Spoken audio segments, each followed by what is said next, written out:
बच्चों, आज हम लोग क्लास 12 के एक बहुत ही इंपॉर्टेंट टॉपिक को पढ़ने वाले हैं जिसका नाम है रस। इससे 2 मार्क्स के क्वेश्चन आते ही आते हैं, लेकिन अगर हम अच्छे से समझ जाए तो वो 2 मार्क्स हम आराम से हासिल कर सकते हैं। आइए सबसे पहले हम देखते हैं कि रस क्या होता है। काव्य शास्त्र में आचार्यों ने रस को काव्य की आत्मा माना है। बिना रस के कोई काव्य होता ही नहीं है। रस मतलब एक भाव होता है। जब हम किसी कविता को पढ़ते हैं तो हमारे अंदर जो भावनाएं उत्पन्न होती है तो उसी से वह भाव ही रस कहलाता है। साहित्य शास्त्र में 9 प्रकार के रस माने गए हैं। कालांतर में अन्य 2 रसों को सम्मिलित किया गया है। आइए देखते हैं कि कौन कौन से रस होते हैं, फिर उसको आराम से व्याख्या करके हम देखेंगे और समझेंगे रस और उसके अस्थायी भाव कैसे होते हैं। देखिए, श्रृंगार रस का भाव होता है प्रेम। शांत रस का भाव होता है शांति। नाम से हमें पता चल जाएगा कि यह कौन सा रस है। करुण शोक। हास्य रस, जैसा कि नाम से ही पता है, हास्य। वीर रस, वीर मतलब उत्साह। रौद्र, रौद्र मतलब गुस्सा, क्रोध। रौद्र एक रस है, उसका अर्थ होता है, उसमें भाव होता है क्रोध का। भयानक, भय वाला। स्थायी भाव कैसा होगा भयानक रस में? भय। बीभत्स, घृणा। अद्भुत रस, आश्चर्य। वात्सल्य, ममत्व। भक्ति, भक्ति में भक्ति रस, भक्ति रस में भक्ति भाव होता है। यहाँ नाम, जैसे हम नाम को याद रखेंगे तो हमें उसका स्थायी भाव समझ में आ जाएगा। फिर जब एग्जाम में पंक्तियाँ दी रहेगी तो उसे हम 2 बार 3 बार पढ़ेंगे। पढ़ने के बाद हमारे अंदर कैसी भावनाएं आ रही है, फिर उसको पहचानने की कोशिश करेंगे कि वो रौद्र रस का है या विभत्स रस का है या अद्भुत रस का है या वात्सल्य है। आगे जब हम एग्जाम्पल उसका पढ़ेंगे तो हमें समझ में आएगा, धीरे धीरे हम समझ जाएंगे कि कैसे आखिर पहचाना जाता है। 11वीं कक्षा की युवक भारती पाठ्य पुस्तकें हमने करुण, हास्य, वीर, भयानक और वात्सल्य रस के लक्षण एवं उदाहरणों का अध्ययन किया है। 11वीं में हमने करुण, हास्य, वीर, भयानक और वात्सल्य रस पढ़ लिया। क्लास 12 में हमें 6 रस का अध्ययन करना है। रौद्र, विभत्स, अद्भुत, श्रृंगार, शांत और भक्ति। पहचानना तो और आसान हो गया क्योंकि 11 में हमने ये 5 पढ़ा और अभी 12 में हम लोग ये 6 पढ़ेंगे। इसी 6 में से एग्जाम में आएगा। आपको याद रखना है कि रौद्र, विभत्स। रौद्र तो आपको तुरंत समझ में आ जाएगा जहाँ क्रोध का वर्णन हो। विभत्स यानी घृणा जैसा कुछ। आपको जब जैसे आप पढ़ेंगे तो आपको अंदर का भाव आपका अच्छा नहीं लगेगा, कुछ तो खराब जैसा फील होगा। श्रृंगार यानी प्रेम की भावना। अक्सर राधा और कृष्ण के बारे में जब दिया रहे तो वो वहाँ पे श्रृंगार रस कहलाएगा। शांत, जैसा कि नाम से ही प्रतीत हो रहा है, शांति जैसी भावना रहेगी। भक्ति, यहाँ पे भक्ति का रस आएगा, भक्ति की भाव रहेगी, भावना आएगी उसमें, उस कविता में। आइए हम एक एक करके समझने की कोशिश करते हैं। सबसे पहले हम पढ़ेंगे रौद्र रस। जहाँ पर किसी के असह्य वचन, अपमानजनक व्यवहार के फलस्वरूप हृदय में क्रोध का भाव उत्पन्न होता है, वहाँ रौद्र रस उत्पन्न होता है। देखिए इसका उदाहरण। श्री कृष्ण के वचन सुन अर्जुन क्रोध से जलने लगे, सब शोक अपना भूल कर करतल युगल मलने लगे। क्रोध आया है यहाँ पे, क्रोध एक वर्ड, एक शब्द आया है। तो जैसे ही क्रोध शब्द आएगा तो हम समझ जाएंगे कि वह रौद्र रस है, क्योंकि यहाँ हमने अस्थायी भाव में क्रोध यहाँ पर बताया है। कुछ चीज़ें आपको याद रखनी पड़ेगी, जैसे रौद्र रस, जैसे इसमें क्रोध का प्रयोग होगा, रौद्र रस में हमेशा क्रोध का प्रयोग होगा। दूसरा उदाहरण भी हम देख लेते हैं। कहा कैकेयी ने सक्रोध, दूरहट दूरहट निर्बोध, द्विजिह्वे रस में विषमत घोल। यहाँ पर भी सक्रोध यानी क्रोध का प्रयोग हुआ है, इसका मतलब है रौद्र रस। ऐसे उदाहरण रहेंगे तो आप पहचान जाएंगे कि यह रौद्र रस है।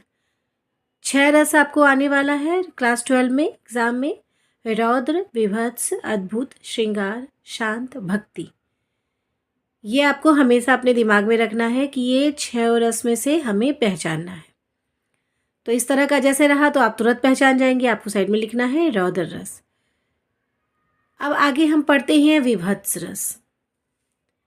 जहाँ किसी अप्रिय, अरुचिकर, घृणास्पद वस्तुओं, पदार्थों के प्रसंगों का वर्णन हो, वहाँ विभत्स रस उत्पन्न होता है। मतलब आपको कविता पढ़कर, कविता की पंक्तियों को पढ़कर आपका मन खराब हो जाएगा, अच्छा नहीं लगेगा, पढ़ने में मज़ा नहीं आएगा, अजीब सी फीलिंग आएगी। जैसे मैं पढ़ रही हूँ तो आप समझेंगे फिर ये कैसे है। सिर पर बैठो काग, आँखी दो खात, खींचे हुजी भई सियार, अतहि आनंद उर्धारत। यहाँ पर बैठकर एक कौवा सिर पर बैठा है, आंखों को फोड़ फोड़ कर खा रहा है, इस तरह की गंदी गंदी फीलिंग आएगी। खींचे जीवे सियार, अतई आनंद उर्धारत, गिद्ध जांघ के मांस खोदी खोदी खाद उचारत है। मतलब गिद्ध जांघ के मांस को खा रहा है। तो इस टाइप के जब भी रहेगा तो वो विभत्स रस है। अप्रिय फीलिंग, मतलब भावना जो रहेगी अप्रिय रहेगी, अरुचिकर। इसी तरह से विभत्स रस की को हम इस तरह से पहचानेंगे।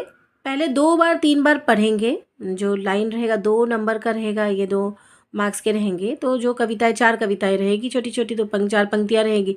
तो उसको आप 1 बार नहीं 2 बार पढ़ेंगे तो आपको अर्थ समझ में आ जाएगा।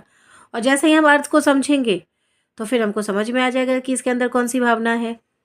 फिर हम रस को पहचान जाएंगे। इसके लिए हमें ये 6 रस हमेशा अपने दिमाग में रखना है, तभी तो हम पहचान पाएंगे कि अरे क्रोध की, इसमें तो क्रोध का वर्णन आ गया, यानी ये रौद्र रस है।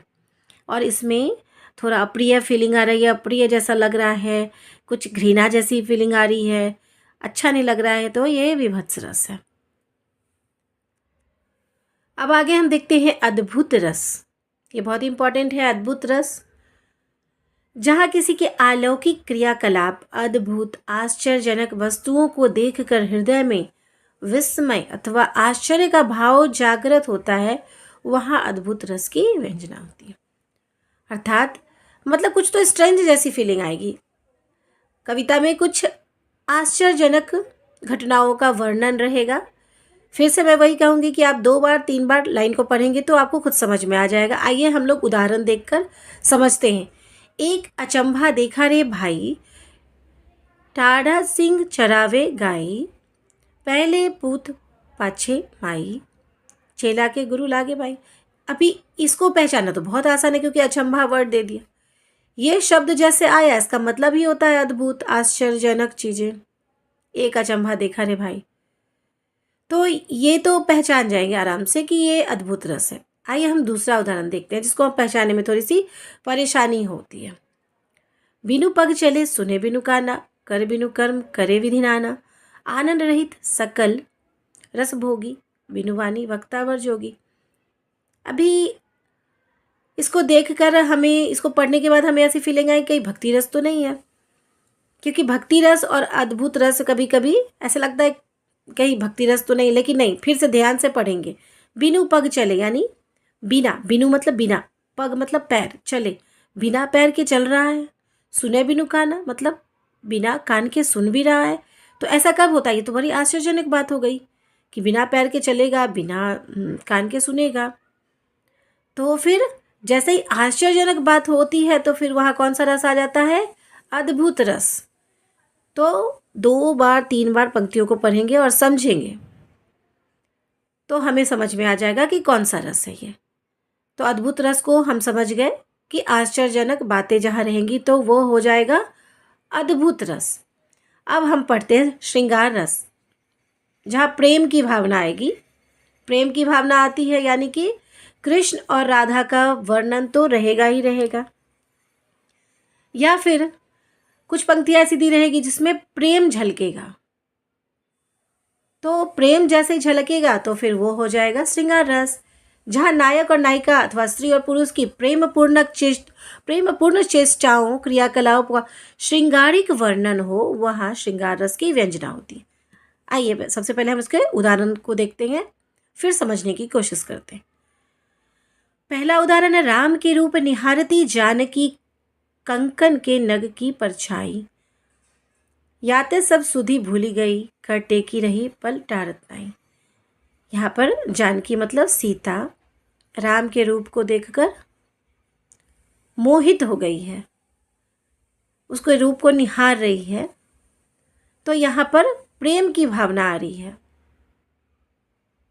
रूप निहारना यानी जहाँ रूप और श्रृंगार की बात हो तो फिर श्रृंगार रस। तो जानकी राम को देखकर उन्हें औपलक निहार रही है। तो जहाँ हम ऐसा देखेंगे वहाँ हम क्या समझ जाएंगे, वो श्रृंगार रस है। दूसरा उदाहरण है, कहत नटत रिझत खिजत मिलत खिलत लजियात, भरे भवन में करत ही नैनो नैनो ही सो बात। यहाँ पे एक ऐसे जगह का वर्णन है जहाँ पर नायक नायिका मिलते हैं, बट पूरी फैमिली के बीच में वो बातें नहीं कर पाते हैं, तो वो अपने नैनों से ही अपने मन के भावनाओं को दर्शाते हैं। आंखों ही आंखों में बात करते हैं, आंखों ही आंखों में बात कर रहे हैं, इसका मतलब उनके अंदर प्रेम है। और जहाँ प्रेम है तो कौन सा रस हो गया, श्रृंगार रस हो गया। आप सारे रस का दो दो उदाहरण एटलीस्ट याद करके रखिए, तो एग्जामिनेशन में आपको काफ़ी हेल्प होगी। अब है शांत रस। शांत रस जैसे कि नाम से ही पता चल रहा है, काम यानी शांत। इसमें ज्ञान की बातें की जाएगी, धर्म की बातें की जाएगी, वैरागी की बातें की जाएगी।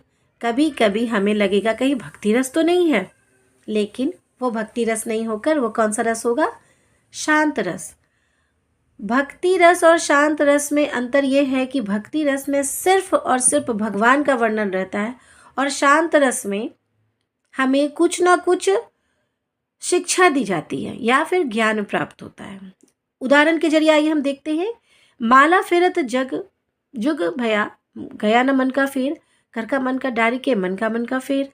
यानी इसमें कवि ने एक बहुत बड़ी शिक्षा दे दी है कि अगर हम लोग कैसे पूजा के समय कैसे हाथ में एक माला लेकर ओम नमः शिवाय या फिर कुछ भी जाप करते हैं, भगवान का नाम लेते रहते हैं, और लेकिन जैसे ही हम उसे पूजा पर से उठते हैं फिर किसी के लिए कटु वचन, किसी के लिए मन में द्वेष, इस तरह की भावना रखते हैं।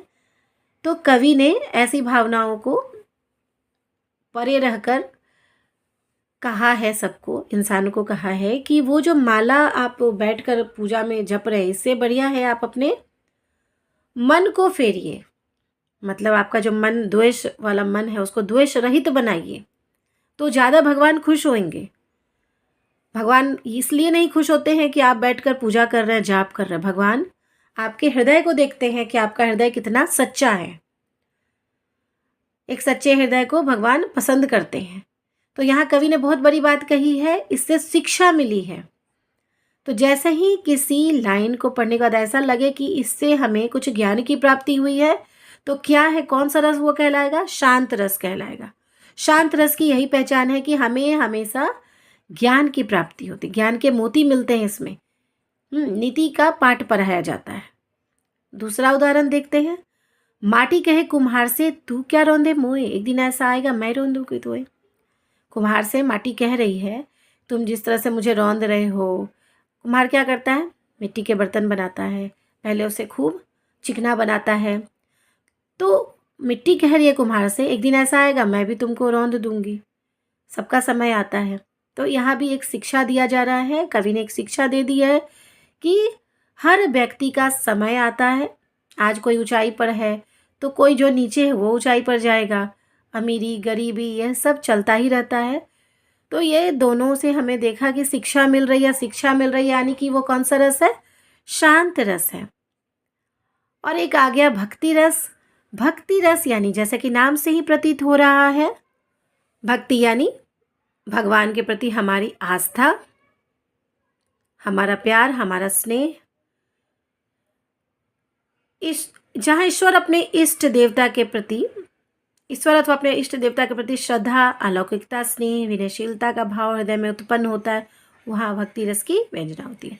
हमारे हृदय में जो हमारे आराध्य के लिए जो भावनाएं उत्पन्न होती है, तो वो कौन सा रस कहलाता है, वो भावनाएं भक्ति रस कहलाती है। आइए उदाहरण के जरिए समझते हैं। तू दयालु दीन हो, तू दानी हो भिखारी, हो प्रसिद्ध पात की तू पाप पुंज बिहारी। यहाँ पर सिर्फ अपने आराध्य की तारीफ करने की भावना आती है, श्रद्धा की भावना होती है, उनके प्रति हम लोग कृतज्ञ रहते हैं कि आपने जो हमें दिया है वह अपरंपार है, अपना स्नेह इसी तरह हम पर बनाए रखें। समदर्शी है नाम तिहारो, मतलब तुम सबको एक जैसे देखते हो ईश्वर। ईश्वर की नज़र में हम सब एक जैसे हैं। जब हम मंदिर जाते हैं तो ईश्वर यह नहीं देखता कि यह गरीब आदमी है, यह अमीर आदमी है, अमीर आदमी को मैं ज़्यादा थोड़ा सा आशीर्वाद दे दूं, गरीब को मैं कम दूं, नहीं। वो सबको बिल्कुल बराबर से देखते हैं, जाति पाति की भावना नहीं रहती, इसीलिए उन्हें समदर्शी कहा गया है। तो जहाँ पे ऐसी कविताएं आएंगी तो वो कौन सा रस है? भक्ति रस है। तो हमने कौन कौन सा रस क्लास 12 में पढ़ा?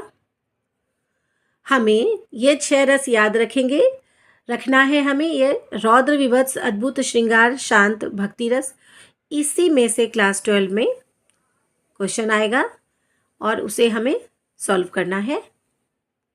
आइए देखते हैं कि कैसे क्वेश्चन आता है। निम्नलिखित पंक्तियों में उद्धृत रस को पहचानकर उसका भेद लिखिए। श्री कृष्ण के वचन सुन अर्जुन क्रोध से जलने लगे, सब शोक अपना भूल कर करतल युगल मलने लगे।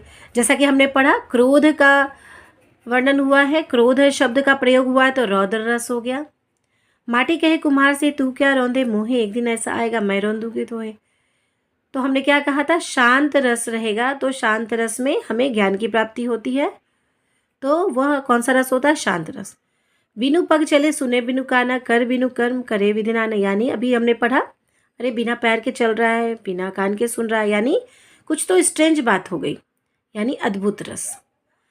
तू दयालु दीन हो, तू दानी हो भिखारी, हो प्रसिद्ध पात की तू पाप पुंजहारी, यानी यह भक्ति रस है। यहाँ हम अपने भगवान का वर्णन किए हैं, तो ये हो गया भक्ति रस। इसी तरह से रहेंगे, जिसमें 2 करना है और इसके मार्क्स रहेंगे 2। 4 रहेगा, 4 में से आपको कोई 2 करना है। 6 रस का है, 6 में से विभत्स रस तो कम ही आता है, बट फिर भी कुछ कह नहीं सकते।